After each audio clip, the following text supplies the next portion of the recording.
Hey everyone, Andy here, and this is going to be the final part in painting BROK MOONTURNED from the Champions of Sona Kickstarter by Squidmar. So last time we left it with BROK himself almost finished, and there's just a couple details left to do in this video, and then there's some little bits and bobs to do on the owl, such as the feet and a bit more of those feathers. But yeah, it's just kind of odds and sods, I guess, in this final video, but we'll get it done, and yeah, we'll talk about what I did with it as soon as I finished. He's carrying a big bundle of skulls, which is the sort of thing that gives me nightmares as a miniature painter. I think if I was painting a skull for like a competition, or I just wanted it to look really good, I'd probably spend maybe an hour on a skull, something like that. So 10 of them fills me with nightmares, and I tried to do them quickly with the airbrush, and yeah, it just didn't work, so I had to start it again. But I wasn't happy with the non-metallic gold that I'd done previously, so it was fine to just start this little part again. And I base coated it with some Rhinox Hide, and I am going to use a little bit of airbrush to do this, but not to the extent I tried on attempt 1. I sort of learnt some lessons, and after I've done the Rhinox Hide, I'm going to spray the entire group of skulls with some olive drab, which is quite a cold brown. I think this step was probably superfluous, and I went in after with some Gobi brown from scale 75, and that's probably the right base coat actually. Gobi brown straight in there. After the Gobi brown, I airbrushed again with some ZANDRI dust, and this is quite a yellowish tone, and I think it's really nice to add some flavour to the skulls.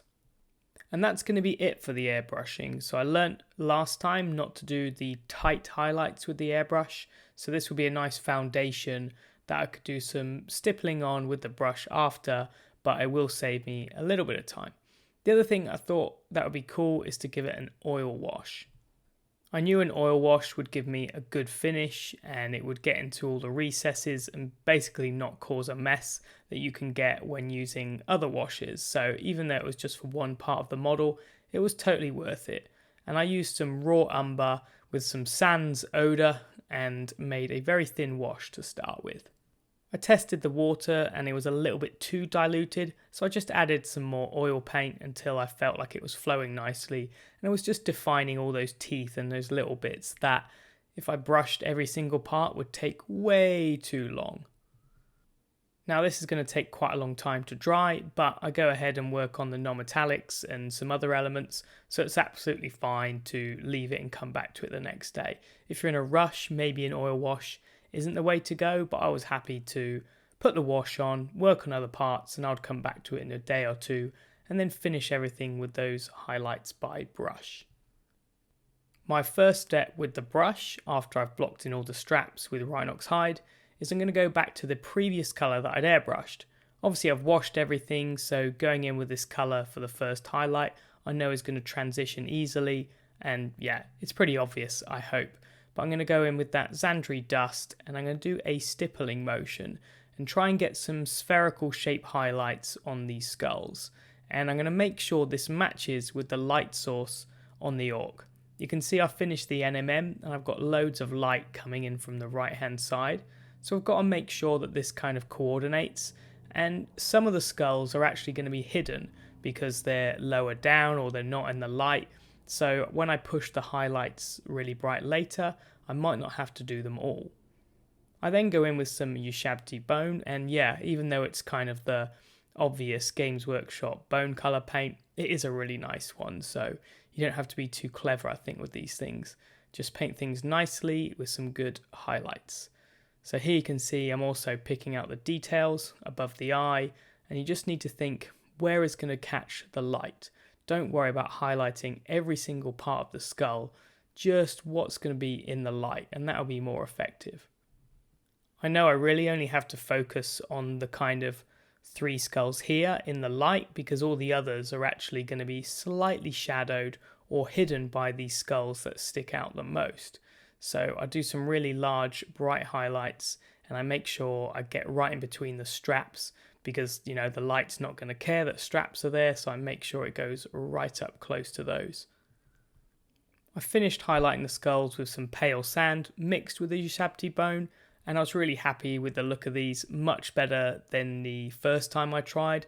They're not perfect, but at this point I've got a day left, I think, to finish the miniature before I take it to Monte Sansovino's show.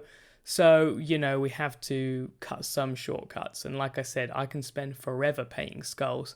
And unfortunately, this is one of the details I just couldn't paint as good as I maybe would have normally. But I still think it's fine overall. I then worked on the fur at the back. If you check the previous video, I had a kind of grey primer. And I just washed the whole thing in brown. I actually ended up replacing the burnt umber with Rhinox Hide. But you can still see some of the grey showing through. I then mixed brown grey, which is the same colour I used for the owl, but I mixed it a lot with some Rhinox Hide. So it's probably 3 parts Rhinox Hide, 1 part brown grey, and it gets a slightly purpley, really subtle, nice looking grey. So I decided to block out all of the fur with this kind of really dark grey.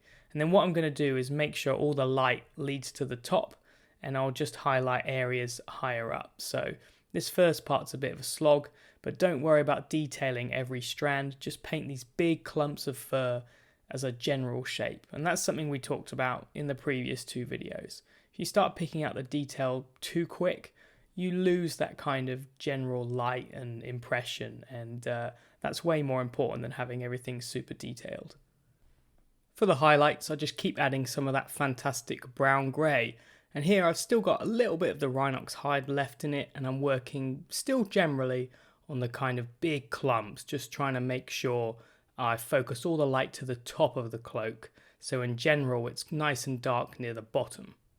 Finally, I start to pick out some of the individual strands, and here I've got some of that rainy grey, the same colours I used in the owl, but they're so nice, it's quite nice to have a little bit of coordination between the 2 figures, especially since the orc is such a bright orange. I really focus on the front, so the intensity of the light matches the fur to all the other elements like the skin, the feathers, and it needs to, just coordinate and make sure it's got that same intensity of highlight. Even though it's a different material, it is going to be slightly duller, but we just need to make sure it has a similar impact. You can push these highlights and pick out as many individual hairs as you fancy, just kind of do it according to taste. The most important thing is that it works from far back, and it's really down to you if you prefer that really detailed look where every hair is nice and sharp, or the kind of more illustrative feel where it's just, big clumps and you can kind of ignore the sculpt, in my opinion. With the orc finished, I was feeling good, and it's now time to go back to the owl. And the main thing to do is do the feet, which I'm hoping doesn't take too long, and the base, which should tie it all together. And I really hope having some extra colours on there just helps the grey owl look a little bit better. I started base coating the feet in Gobi brown, but I realised they were far too pale. And looking at a reference, I think I want them to be almost black, but with a kind of brownish highlight. I also started to block in the rock by hand, and I used some olive green mixed with some burnt umber. I later changed this recipe to more golden olive, so I really recommend golden olive for a kind of mossy green rock look. I blocked everything by hand to get a really nice opaque paint, and it's just the right finish, but then I did do a little bit of shading with the airbrush with some burnt umber. You definitely don't need the airbrush for this, but it does help to keep your lighting nice and general. And I'm just firing these shadows upwards to make sure I get the shading in the rocks generally right. And then I can add some highlights to it again with the brush to get the texture. Like I said, I want the feet to be black, so I've got them this kind of burnt umbery colour here. And I kind of base coat them with black, but it's a very diluted black. So a little bit of the brown should hopefully come through. It's almost like a thick black wash, and it should just show up a little bit of brown on the edges and things like that. I probably would have started with a base coat of black, and I could maybe have mixed some brown in, but this has kind of worked out pretty well, to be honest. While I'm waiting for that to dry, I add some random washes of olive green, and what I want here is just to tint all of the rocks, and I want it to actually run into like the recesses. I want it to be very green on all the top surfaces, as if it's moss. And I don't want to do a physical moss effect, I kind of want to just paint it on. Now the black is dried on the feet, you can see a little bit of the brown is showing through, but it's fairly subtle. So what I'm going to do now is highlight the feet with some olive brown. And this is a great natural kind of greenish cold brown, and I think it always works well for anything natural like an animal here. After the olive brown, for the claws, I'm going to add cold greys. So I'm going to use a bluish grey, and that will really separate it from the foot. And then I build that all the way up to medium grey to get a really sharp looking claw. And I do a little dot highlight just to make it look shiny. I think this is fairly fast and has a lot of impact. Then when I come to do the feet themselves, I'll use that same first highlight of olive brown, but I'll mix in some USHABTIBONE to just separate the two things.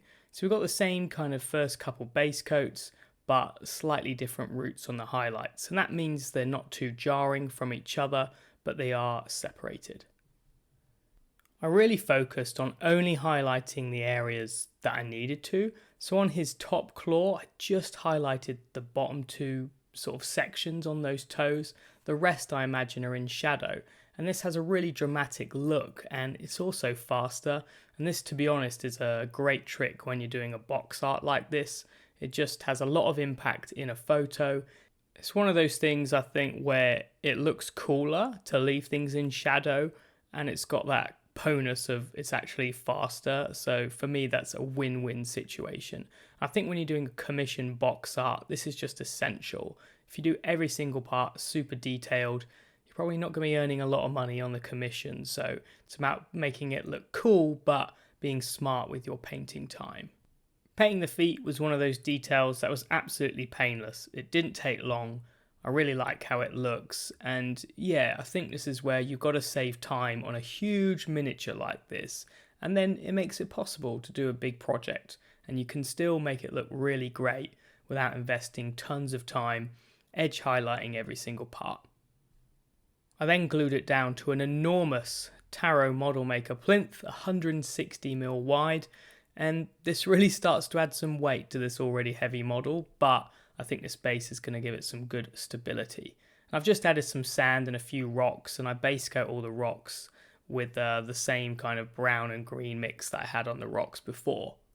I love painting unprimed sand for bases as opposed to doing the sand earlier on, because you get amazing capillary action and you can just do a light wash. Here I'm doing burnt umber, super diluted, and you can see it just spreads on the sand, which makes it quicker. And if I do a wash, it leaves a little bit of the sand color behind. So we already have some kind of highlights, but it doesn't look too jarring. We haven't just stuck something down. And I always like to work this way. I think it looks better, in my opinion, than dry brushing the sand. You can dry brush it as well, but I think just leaving a little bit of the sand color behind also looks good. I then want to highlight the rocks, and I'm using golden olive from Vallejo, which is one of my favorite greens, and I can just add a tiny bit of burnt umber to desaturate it in the beginning.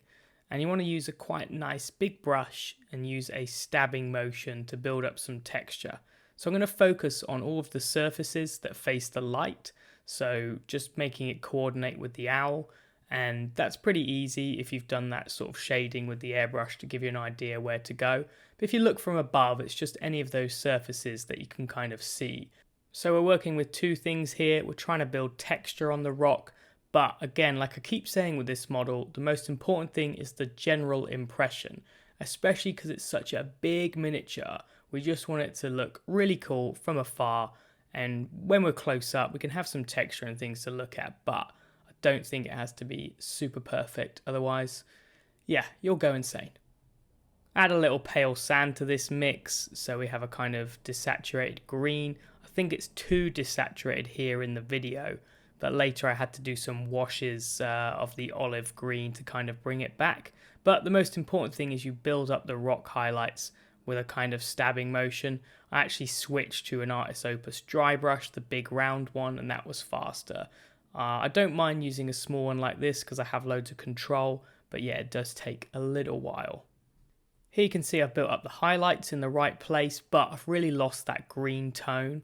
But the most important thing is I've got the light right, and it's fine to bring all that color back, no problem. So what I'm going to do now is just take some washes of golden olive and just carefully glaze and build that tone back up. And the colour's going to look absolutely wonderful now I'm sort of glazing it over that very pale previous colour. I end up washing it over the dark parts and the light parts, and that kind of brings them together then. So I'll still have the general light coming through, but they'll match a little better with the golden olive wash over everything. After it's dry, you can see I've got a fairly nice balance coming together, and I just switched to using that Artis Opus dry brush to bring some more texture into some of the more boring areas. This part here is funny because it's kind of in the light, but it needs to be a touch darker than the very top surface, so I just highlight that subtly. And I must admit, the rock was one of those things where I was on the final day and I was kind of rushing, to be honest. It's one of those less haste, more speed things, a little bit slower, and get things right the first time would have been better than the back and forth that I was doing. Still, the final result was good, but I did do a fair bit of highlighting, highlighting, washing to get the final effect. Eventually I got there, and a spray of ultra matte varnish from AK really helped. It was looking a little messy, but flattening everything actually made it look fantastic. So that was cool. Here I'm adding a Cult of Paint favourite, which is Reality in Scale Medium Ground Base. And it's a kind of mix of bark and all sorts of things, and you just glue it on and it looks really, really natural. Especially on a model this large, it's fantastic.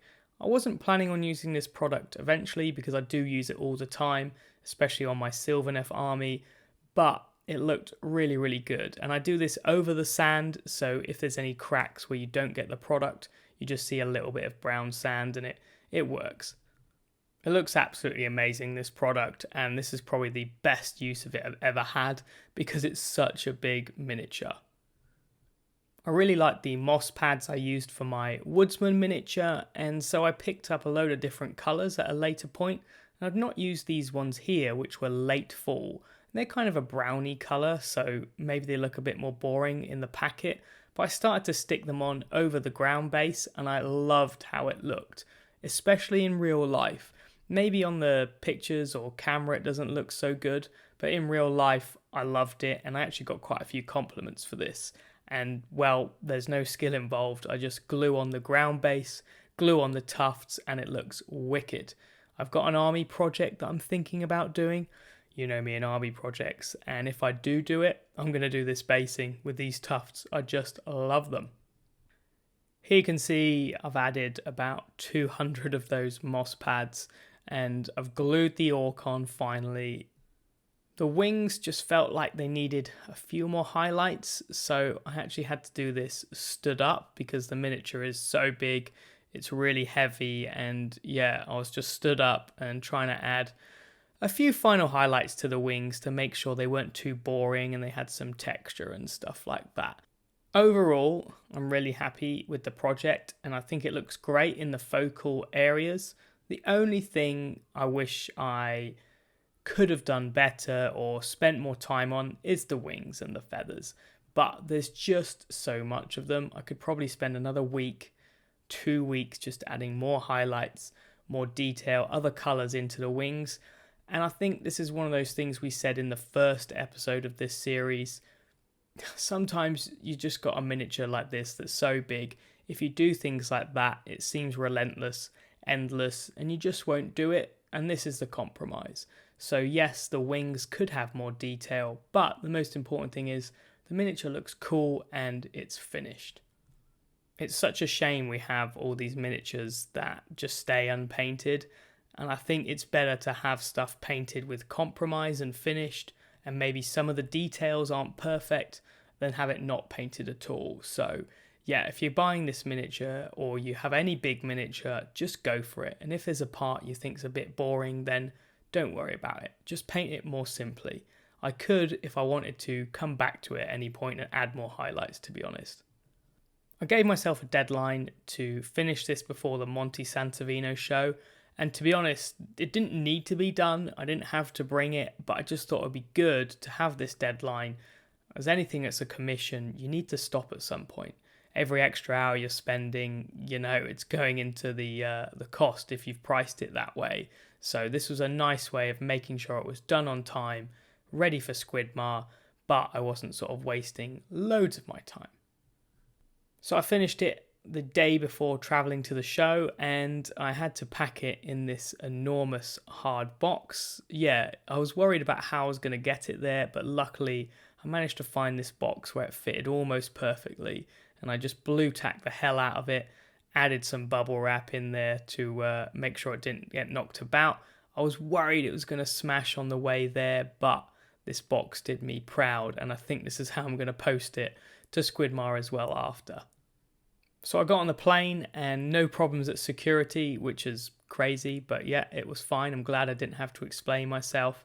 And then a beautiful drive with this owl in the boot all the way to the Monte Sansovino show. It is an epic show, and watch our full report on our trip there. But yeah, I managed to take it all the way to this crazy show and get it into the competition, which was awesome actually. I accidentally put it next to Eric Swinson's piece, which ended up being best of show. So yeah, that's not what you want to do, is put your piece next to the best piece in the entire show. But there it was. You couldn't miss it. But I was really happy actually. When I was painting this miniature, I was going pretty fast, and I normally spend much longer on things. So I didn't feel it was my best, but I was really happy to get a lot of compliments. And I think people were quite forgiving that it was such a big miniature. I guess I felt paranoid that, I haven't done the wings perfectly. They've got lots of brush marks, and I don't know, maybe it's an ego thing, and I thought people would think I'd just rushed it or something. But everyone really liked it, and they understood that when it's something this big, how do you do it perfectly? The only way to do it is to do it in this more painterly style, lots of brush marks, and it looks cool. So I was relieved, and I felt really good that I actually managed to bring it. I was expecting no awards for this thing, but I managed to pick up a silver at Monte Sansovino show, which absolutely blew my mind. I was so happy. If I'd have got a bronze, I'd have been over the moon. So to get a silver was, just crazy to me. I think, to be honest, I am actually really happy with it overall. But when you've got things like the wings that you've not paid loads of attention to, those are the parts you kind of concentrate on. But the orc, considering the time I put into it, I really like the effect. I spent 3 weeks painting this miniature. As soon as I would get home from work every day, I had to get in there and get it done. So it was quite a difficult 3 weeks. And then I flew it all the way to the show. But in the end, it was absolutely worth it. I've managed to finish my commission. Squidmar has a box art, and it looked cool at the show. It was, it was huge. It stood out. And yeah, I'm really glad I took it. Overall, there were some bits that were difficult, and I did get a little bored doing all those feathers, but I'm really happy. It was fun. What I hope from this video series is that I've made a very big model less intimidating and just taken the pressure off doing everything perfect. I can't stress enough, you don't have to paint every miniature perfect. You don't have to paint every detail super high level. Just have fun, and then you'll get miniatures done off your pile of shame. I really want to paint another orc now. I've got a few large scale orcs from Alan Carrasco, who is one of my favourite sculptors. So yeah, I'll definitely pick up one of those again soon. Thanks for Squidmar for commissioning me to do this miniature, kind of the biggest one in his Kickstarter. I'd love to paint something for him again, but please, a smaller one next time. I loved this, but I think just a 75mm orc would be amazing. Anyway, looking forward to your comments. I hope you enjoyed this series, and I'm going to get back to painting a much smaller miniature. See you next time.